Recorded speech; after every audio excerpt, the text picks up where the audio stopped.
Life Code épisode 513. 5 étapes vers un optimisme conscient. Bienvenue à Life Code, le podcast par excellence pour les gens qui refusent le statu quo et qui aspirent à une vie extraordinaire à tous les niveaux. À chaque épisode, je vous présente une personne inspirante, un concept, un rituel ou une stratégie pour vous aider à créer, exécuter et à réaliser votre propre définition d'une vie exceptionnelle selon vos valeurs et votre propre code. Mon nom est Dr. Charles Leroux et ça commence maintenant. Salut tout le monde, Dr. Charles Leroux ici, bienvenue à Life Code. Merci pour votre temps, merci pour votre présence, merci pour votre écoute et merci pour votre énergie. Et comme toujours, je vous invite à vous abonner dès maintenant au podcast afin de ne manquer aucun autre épisode, que ce soit sur Apple Podcast, Google Podcast, Stitcher, Podbean ou encore sur Spotify. Et merci à l'avance pour laisser votre cote 5 étoiles, votre message d'appréciation également sur votre plateforme de podcast. Vous pouvez également partager l'épisode, surtout si vous avez trouvé de l'inspiration ou des stratégies, des tactiques intéressantes. Partagez-les sur vos réseaux sociaux. Et vous pouvez me rejoindre également d'ailleurs sur Facebook et Instagram à Dr. Charles Leroux.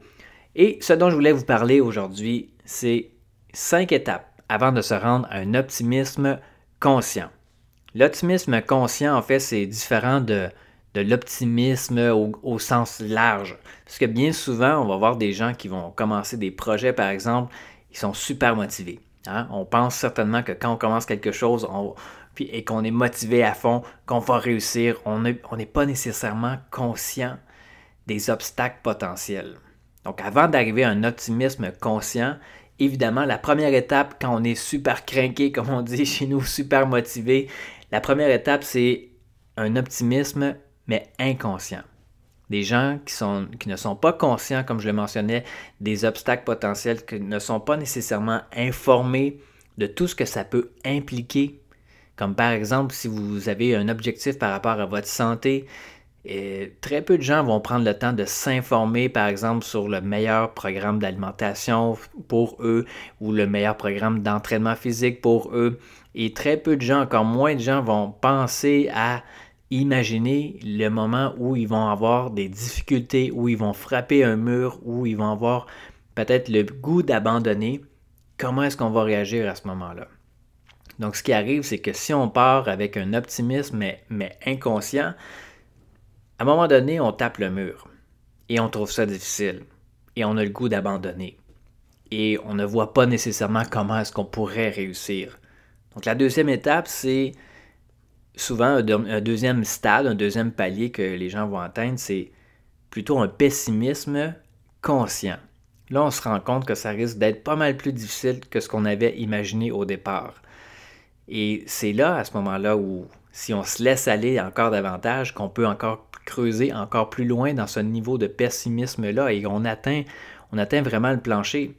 Et là, on a l'impression que le monde est contre nous, on a l'impression qu'on ne voit plus les choses clairement, qu'on est complètement dans le brouillard et souvent, c'est à ce moment-là que même des gens dans notre entourage peuvent nous décourager ou plutôt nous encourager à abandonner quand on commence à trouver ça vraiment difficile.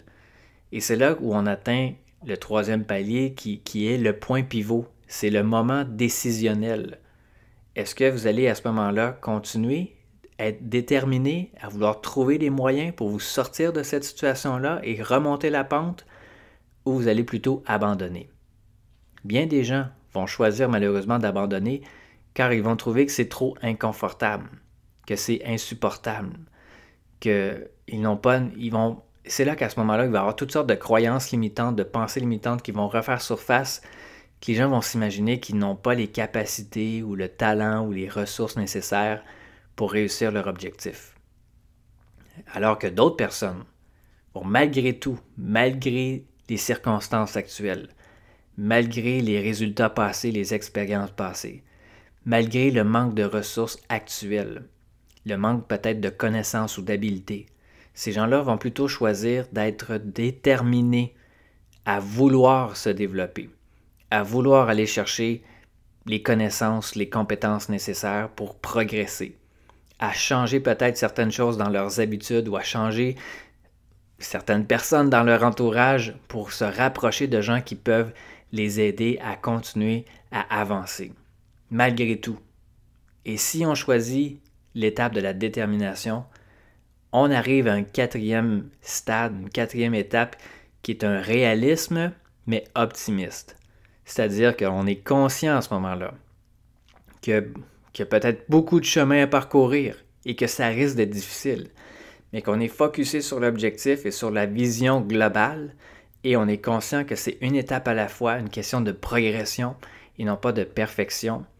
Et c'est avec ce réalisme optimiste qu'on finit par arriver après ça à un stade où on peut, en même temps que l'on obtient des résultats et qu'on génère des choses positives pour nous, là on peut être maintenant un optimiste conscient.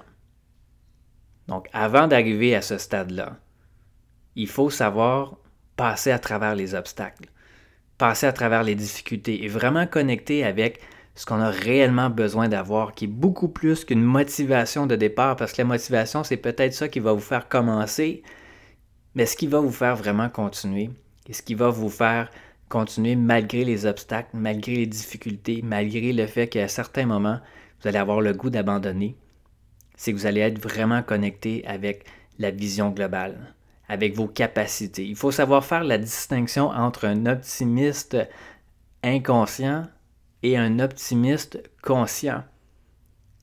On a tendance à banaliser un peu les gens qui sont optimistes ou à les dénigrer. Même certaines personnes vont regarder de haut parce qu'eux sont plutôt dans le niveau pessimiste conscient.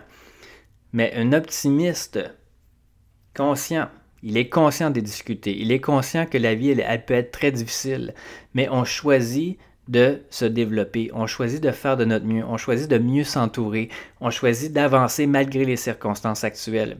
Et avec les résultats qui sont là, avec la gratitude, avec la conscience que les choses peuvent s'améliorer parce qu'on est responsable de faire arriver les choses pour nous.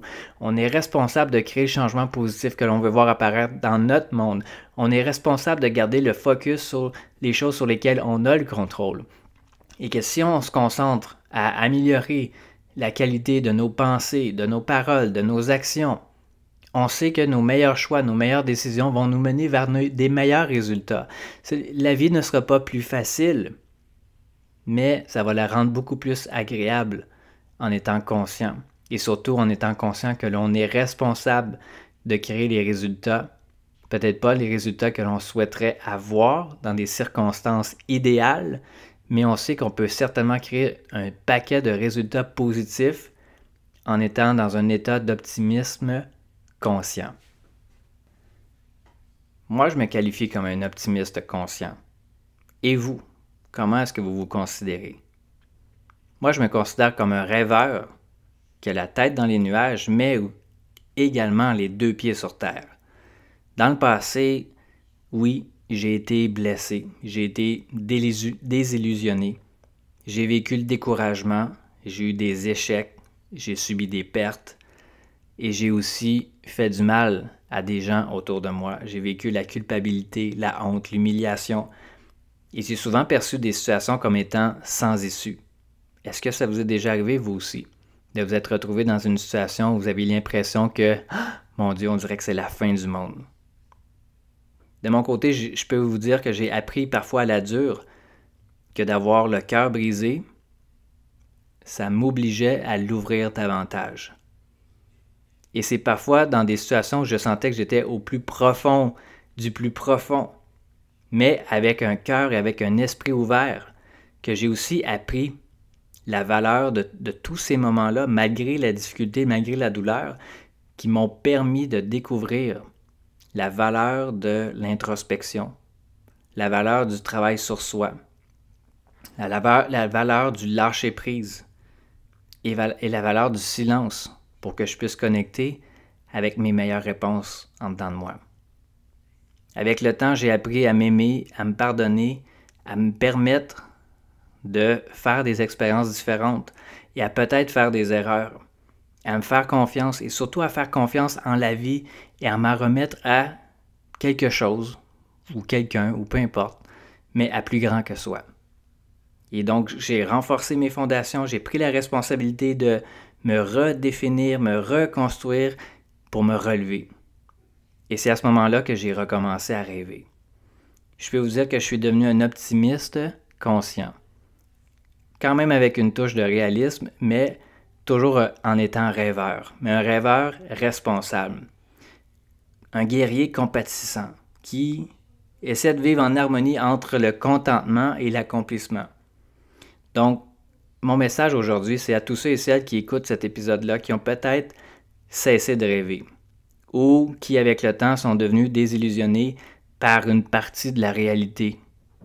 Je veux vous dire aujourd'hui que je vous comprends, je suis avec vous. Rappelez-vous que vous n'êtes pas votre passé, vous n'êtes pas ce qui vous est arrivé. Ce qui peut être perçu comme étant la fin du monde peut être aussi le début d'un nouveau chapitre absolument merveilleux. Gardez ça en tête. Apprenez de ce qui est arrivé, mais permettez-vous de vous définir par la personne que vous souhaitez être et devenir à partir d'aujourd'hui.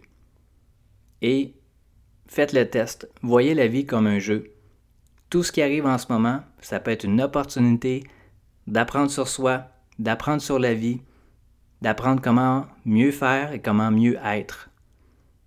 Donc, n'oubliez jamais, vous n'êtes pas seul. Je crois en vous, je crois en nous.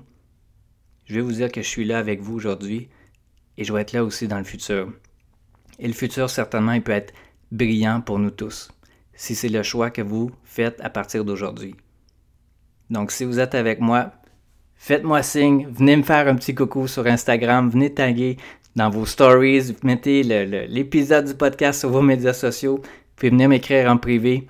Si ça a fait réveiller des choses en vous aujourd'hui, eh bien, ça va me faire grand plaisir de communiquer avec vous, d'échanger avec vous. Vous pouvez également rejoindre notre groupe Facebook Life Code Hackers.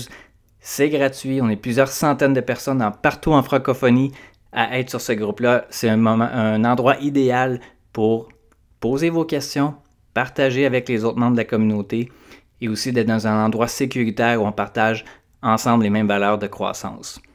Donc sur ça les amis, passez une excellente journée et nous on se reparle très bientôt.